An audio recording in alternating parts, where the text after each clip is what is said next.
dia. Que va dir... Ah, perquè estan les fitxes molles, no en tens pas.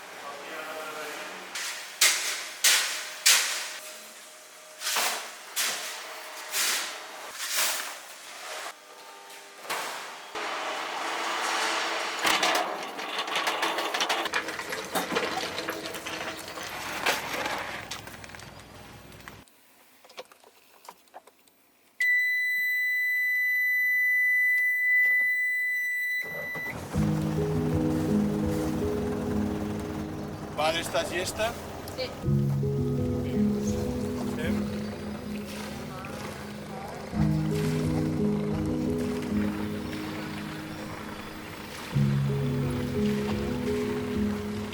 Sortir del port ja són una barreja d'olors, de temperatures, de colors. Assaborejo molt cada moment, des de sortida de la llotja, el fred d'entrar a la nevera carregada de gel, la brisa del matí, la sortida del sol. Cada dia és diferent. Com a pescador, l'important és que no t'agradi el llit, és que t'agradi matinar, perquè nosaltres anem amb els horaris del sol. Soc el patró de la San José, sí, el patró, i amb una marinera que és la Pat Bros. He nascut entre aquestes roques, aquests esculls, aquest parc natural. Vaig començar a pescar amb el meu pare.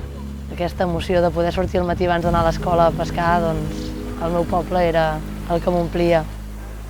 Securité, securité, securité, llamada general, llamada general, llamada general. Aviso a los navegantes. El meu avi era un pescador, era una bellíssima persona, era una persona superamorosa, que li cantava a la seva dona, que ballava, que era molt feliç. I a mi em ve de família aquest enamorament.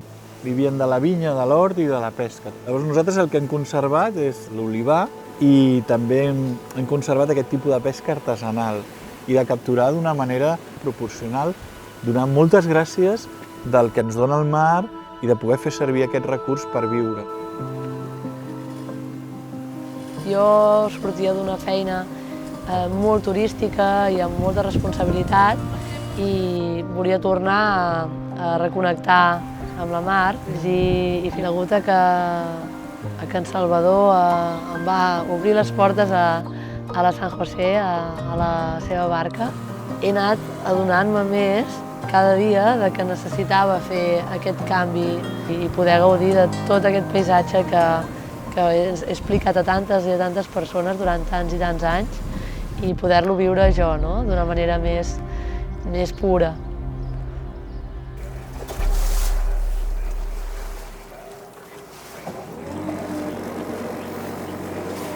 Buscava un ajudant, sempre parlo en masculí perquè el món dels pescadors és un món molt de mascles, i em va trucar la Pat i em va dir a mi m'agradaria embarcar-me i tal. Jo el primer que li vaig dir, ja estàs forta?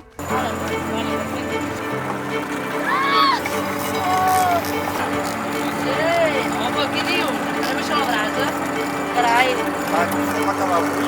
Per què no pares de pescar, Salvador? Espera! Pat, vés a la proa. Què passa? Espera. Ho has fet molt bé! L'actitud positiva és una de les coses més importants a l'hora de sortir a pescar. Vale, doncs anem per feina, Com vulguis tiro pedral, I sobretot no marejar-se.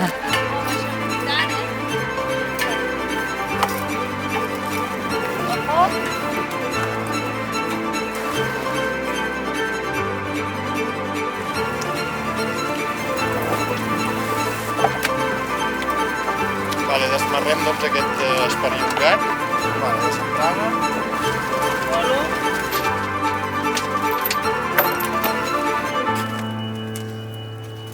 Vale, doncs ja està, ja hem acabat la maniobra.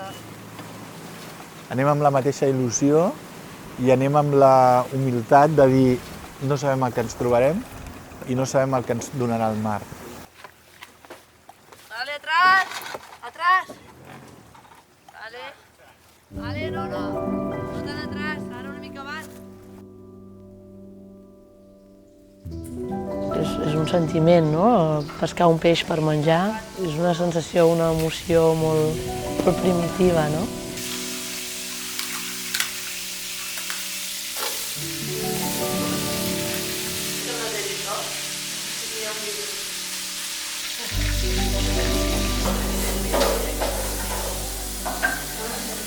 Hi ha una frase molt bonica que em prenc al peu de la lletra. Me la va dir un dia en Salva, el meu patró, i és que a mar no existeixen les hores sinó els moments. És veritat que hem d'arribar a la llotja a vendre el peix a una hora, però sempre hi ha imprevistos, hi ha moments que simplement vols parar i fer un bany, gaudir, disfrutar, fer un esmorzar en un refugi de pescadors. Crec que és important gaudint de l'ofici i poder gaudir del parc natural d'una altra manera. Aquests són els moments.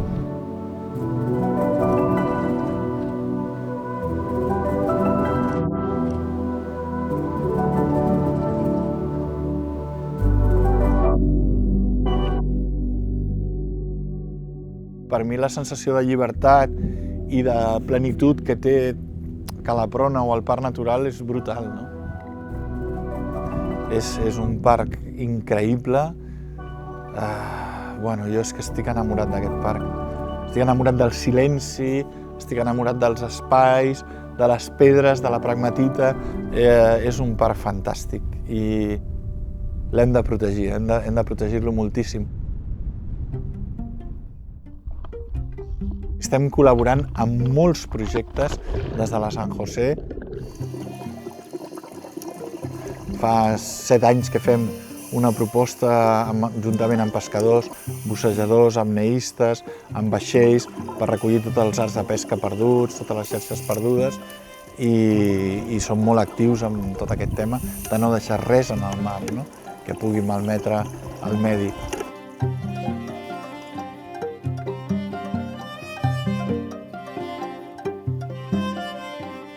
El fet d'anar a la platja i no només collir vidrets i tronquets bonics i cargolets de mar, espero que esdevingui una actitud, no?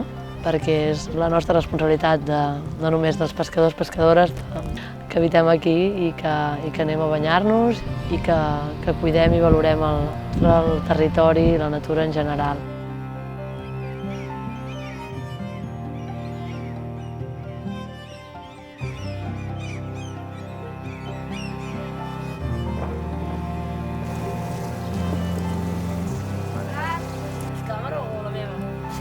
Em fa mal al cor veure com la pesca artesanal, o pensar que la pesca artesanal pot anar morint.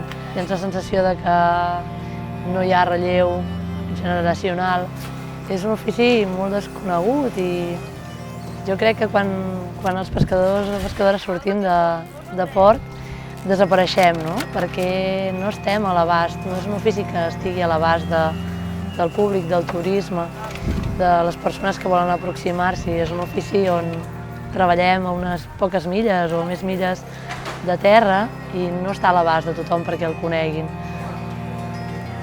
És un sistema de vida, no només de guanyar diners, sinó social. Nosaltres vivim en pobles petits, mantenim economies petites, però tot això és un sistema que funciona des de fa molts anys i és molt necessari.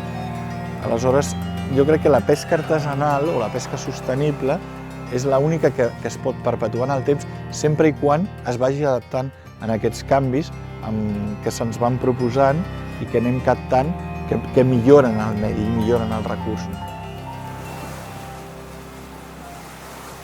Quan tu navegues et dones compte que estàs en mans del mar.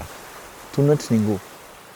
Em deixo, em relaxo i el mar em portarà on m'hagi de portar. El fet d'estar només en connexió amb la mar ens dona una vitalitat i una energia diferent.